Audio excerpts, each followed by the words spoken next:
Hey, good afternoon, everybody. My name is Gavin McWilliams. I'm a product manager with Samson Rope. This is Stephen Dietz. He's an application engineer with Samson Rope, and want to welcome you to today's Lunch and Learn. Thanks a lot to the guys over at Tree Stuff for allowing us to take the time and to talk to you guys, and we'll kind of get into it. Real quickly, preview of the activities that are happening this year. Later this month, Samson Rope will be at Arborfest East Expo, so please come by and say hi. We'll have all the samples of the new ropes, and we'll be working with the guys on some of the tree climbing competitions. We will also be at Treetopia in Oakland in July, and we'll be bringing some experts out to talk to you guys. And we'll also be out at Arborfest West in Reno, and I think that's in September. Anything else to say? No, I'm just looking forward to this. Cool, thanks. So briefly, yeah, like I said, we'll talk about some new and upcoming products.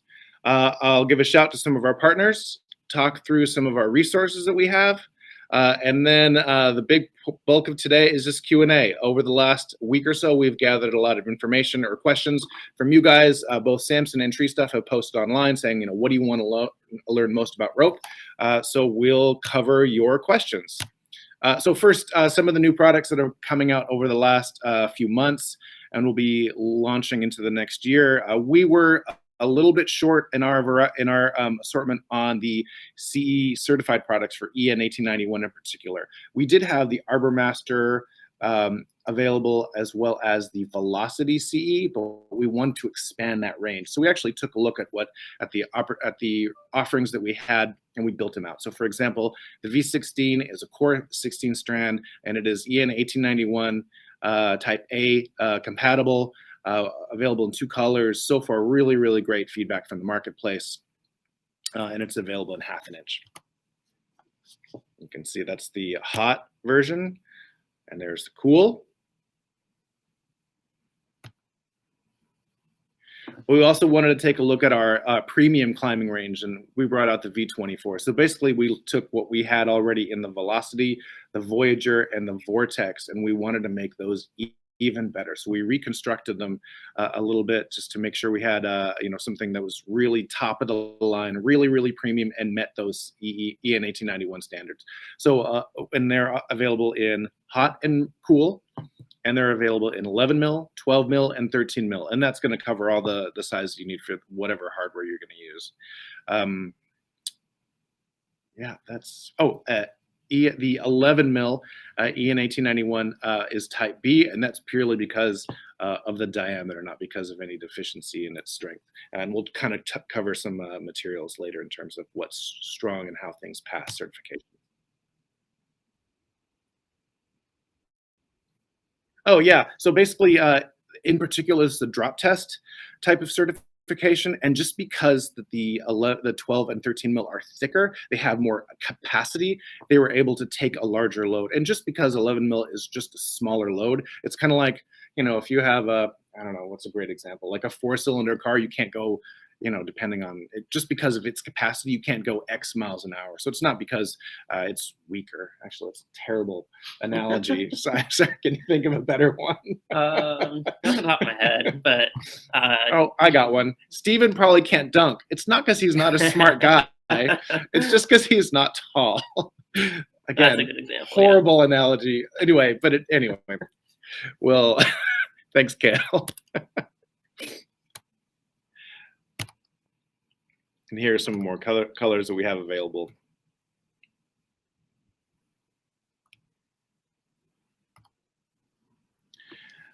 And then I think you guys probably know, or if you don't, Samson Rope really works closely with Arbor Master Training out on the East Coast. And one of our core 16-strand lines that probably our best-selling climbing line is the Arbor Master half-inch.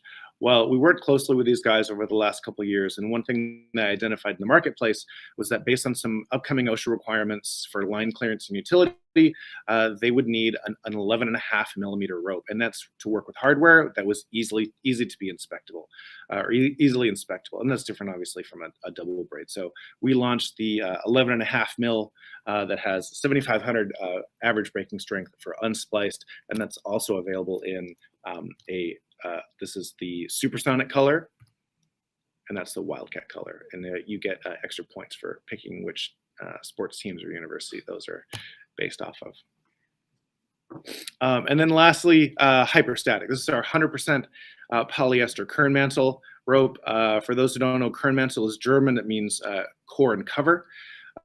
We brought this in at 11.3 mil, 11.7 mil, and 12.5. So you might be wondering why we didn't come out with a standard 11 mil. Anecdotally, we'd heard from a lot of climbers that we work with that they're starting to like bigger ropes, better hand feel, they can get a better grip. The 11.3 still fits with a lot of the hardware that's available to use. And we've had some field trials. We've had guys working up in British Columbia, working on actually doing some renovations on BC Place. Great feedback, really happy about it. I even wanted to make sure that we weren't making a mistake, not doing 11 mil and doing 11.3, and they were really, really sold in 11.3. So really happy about that. Each one has a different color. This is the 11.7, and that's back to 11.3, and this is the 12.5. And they're all UL certified. I have a question real quick here. When you're making a rope of 3 different sizes, or 3 different diameters, what is it that it makes you increase the diameter of that rope? Is it is it more core than sheath? Are you adding more strands into each part of the sheath? How are you keeping it the same construction but bigger? Oh yeah, I think, and you might be able to answer that better than I could, but just like immediately, there's a couple things. So first of all, the diameter is required for specific hardware. So that's thing number one. Thing number two, it has to meet a certain breaking strength. So that's part of the product brief that we come in. So yes, it's basically just more material, both in the core and then obviously the cover to encapsulate that core. Is there anything else? Yeah, and then the design of each of the 3 sizes is going to be the same. It's just as we change the amount of material in it, it does get larger. But to make it the same product, we have a specific design requirement that it needs to meet. And so each of the 3 sizes meets that requirement as it gets bigger. Just like when you're making sneakers in size 10, size 11, size 12. Exactly. It's basically the same thing, just a little bit more. Yeah.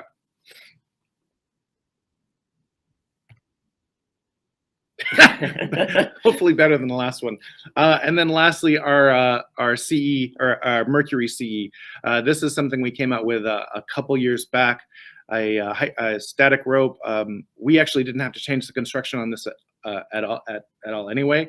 It already passed all the EN 1891 Type A standards, and we just made sure it was properly certified. So this is one of the good ones. And then coming up, of course, and I know we mentioned this when we were doing this last October, I think, we are developing a virtual classroom platform that will be available through Tree Stuff.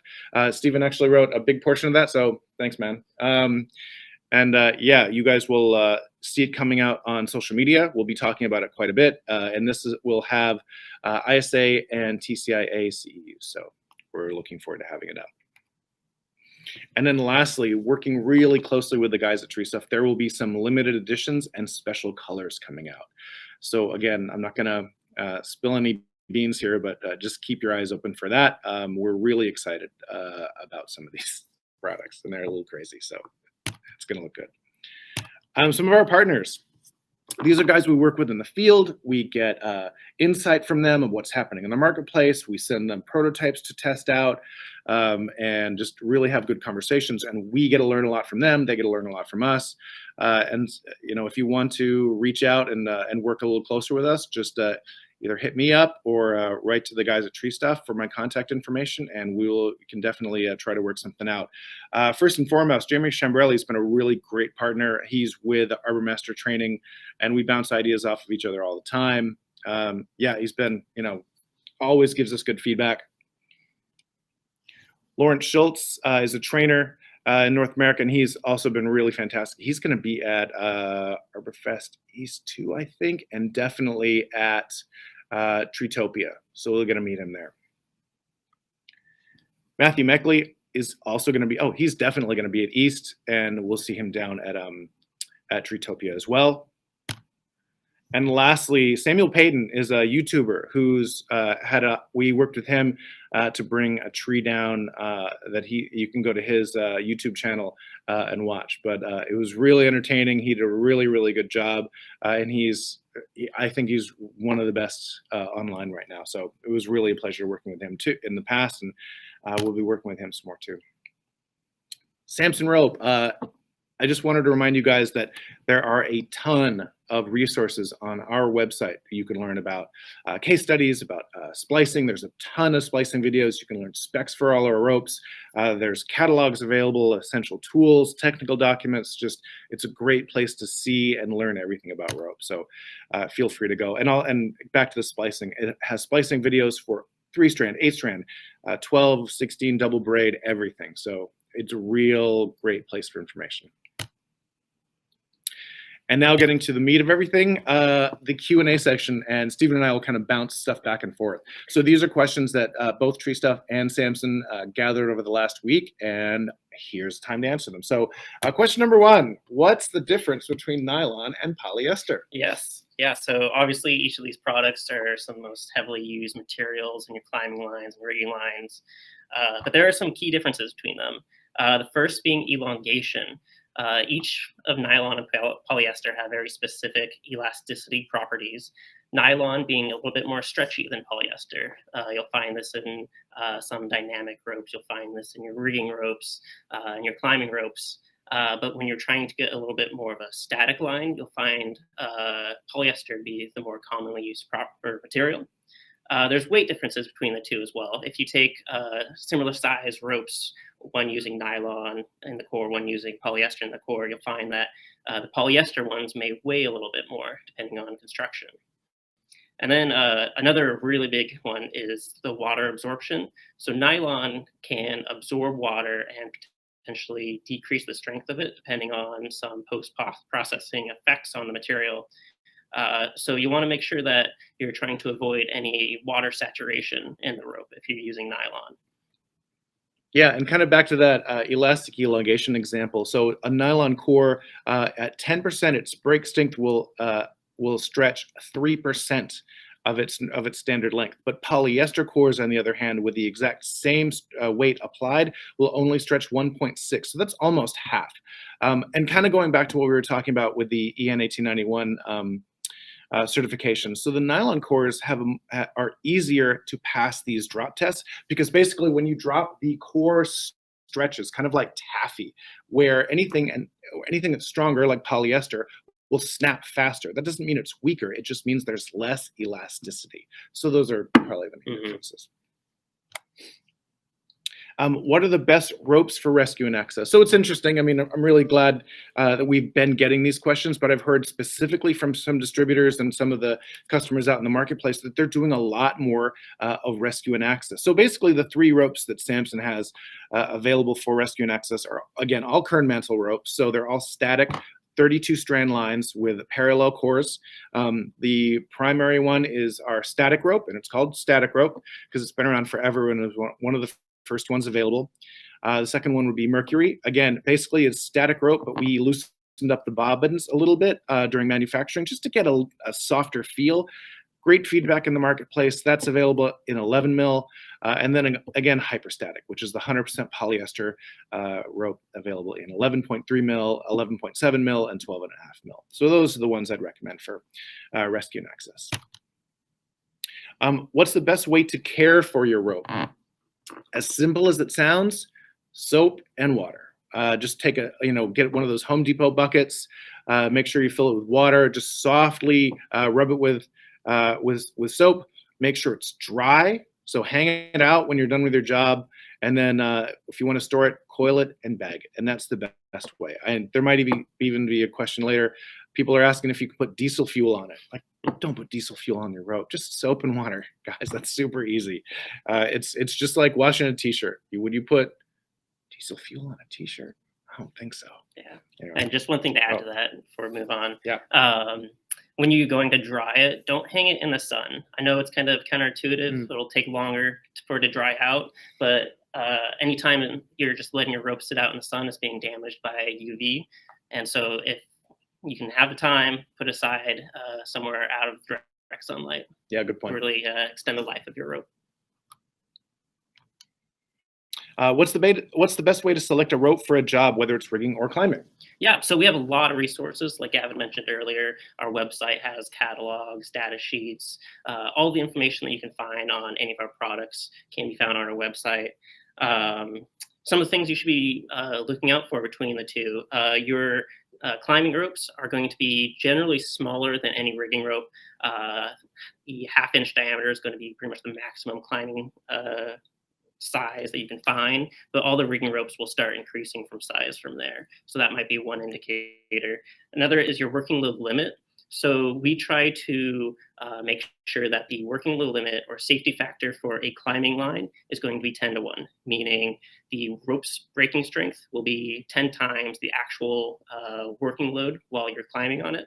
While for rigging, it is not as life dependent. It is not your safety line.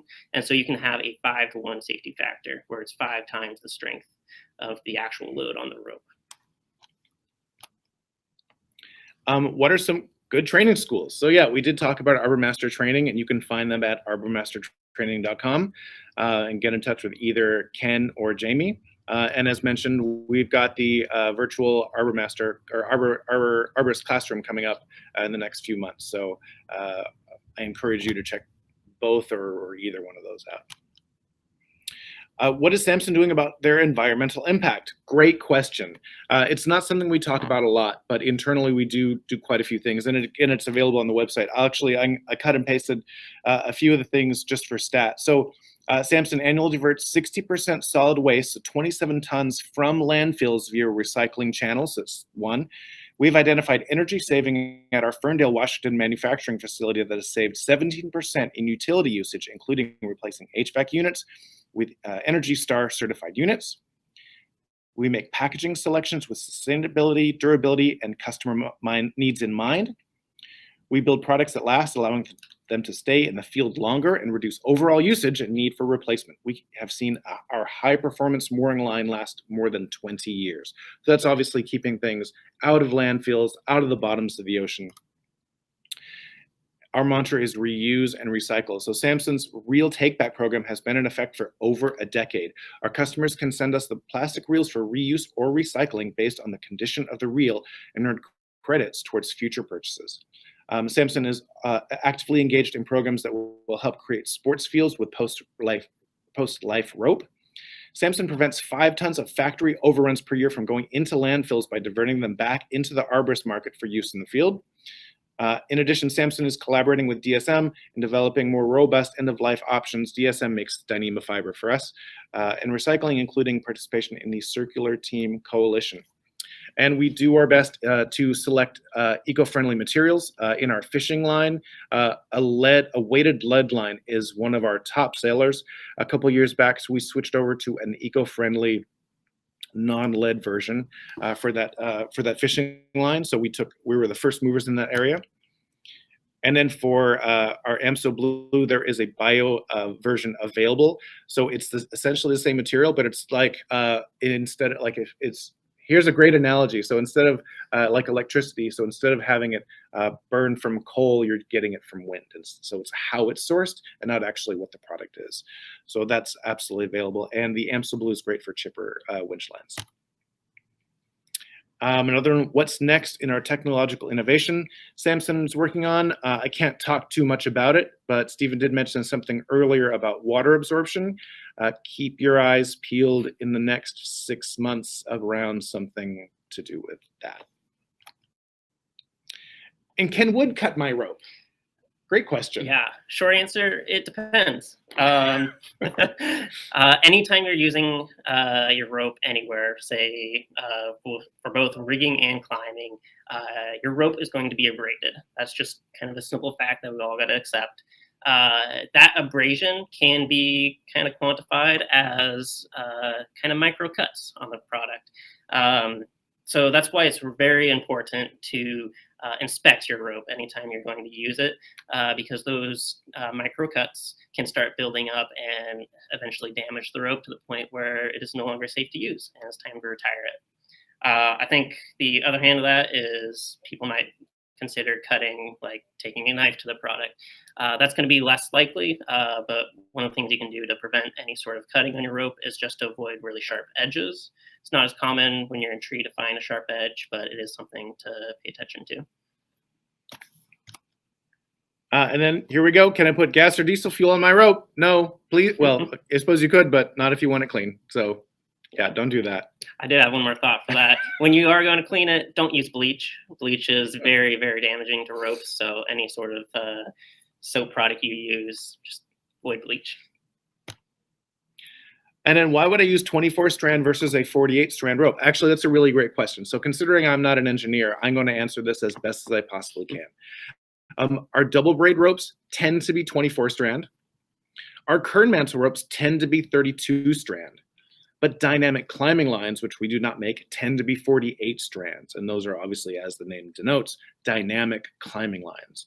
So I would pick whichever strand you're using based on the job you are doing. So there are specifically 24 strand double braid climbing lines. There are 24 strand double braid rigging lines. And then again, all of our kern mantle static ropes are 32 strand. And Samson does not make a 48 strand rope. And my understanding is that is probably not something you would use in the arborist market. I can't think of an application where you'd need something like that. Yeah. Oh, and that's all the questions we got. Cale, did you get anything over the last 20 minutes? Awesome. All right, I have a couple questions here for you. One pretty early on from Maria Hansen. What makes ropes so expensive? Can you talk a little bit about why they're not just something you can pick up from, I don't know, Rural King and it's the same thing great there? Question. I think the easiest one is that because so much depends on it. So what we do is when we make ropes, we have pretty smart engineers designing the rope. We send it through a test process. We're making sure it meets all of our quality and safety standards so that when you are in the air and hanging on a tree that you're not going to fall off of it. So I think the quality and the stringent testing we do to make sure that you are safe and everything happens there they come together as part of the costs. Anything you did? Oh, one more thing is that we make sure we get the top materials. So when we're using nylon, when we're using polyester, when we're using HMPE, we're getting the top stuff that's going to be reliable and not going to fail. So I think that's probably a good one. Okay. I have one here from a Nick Bonner. Who? A Nick Bonner. Okay. Why are rigging lines so boring looking? Oh, that's a great question. Because no one until recently has wanted a more exciting rigging line. Actually, from a manufacturing point of view, what we've done in the past is we'll dye nylon or polyester and then send it through the braiders. Climbing line or rigging lines are a little bit different, where you braid them first and then coat them later. So what we are going to do coming in the near future is we are developing a special manufacturing process where we are coating strands specifically. So we have a colorful option available, and you guys will see that pretty soon. And we are very excited about that. And I think Mr. Nick Bonner is excited about that too. Have you seen that? Okay. I'll take a look All at right. it. I have one here from Travis. What do you see happening in cost due to the inflation rates and trade issues going on in the world? Right. To ropes? Costs, we saw material impacts, cost impacts hit us in the middle of last year. So we've already made some adjustments externally, and we are also doing things to save internally to make sure that we're trying to mitigate the impact on the consumer as much as possible. The trade issues are a different story. Unfortunately, ships loaded up on our docks are outside of our control, but we have a really good team in place that has forecasted nylon and polyester early on. Obviously, we get those from overseas, but all Samson ropes are manufactured in the United States, and so those delivery times should be a lot better. Those are more under our control. Okay. I think that's what I've got right now. If you have anything you'd like to finish off with, or anything more to talk about? No, I think that's it. Today is short and sweet. We're really happy to participate. We're always willing to take questions, so please either forward them to us here at Samson Rope or the guys over at Tree Stuff. We love interacting with you guys. I love working with this community, and guys are a lot of fun. Great. Well, thank you very much for doing this for us, and we will see you at the next Lunch and Learn. Beautiful. Thanks, Gail. Thanks, Nick. Thanks, everybody. Thank you.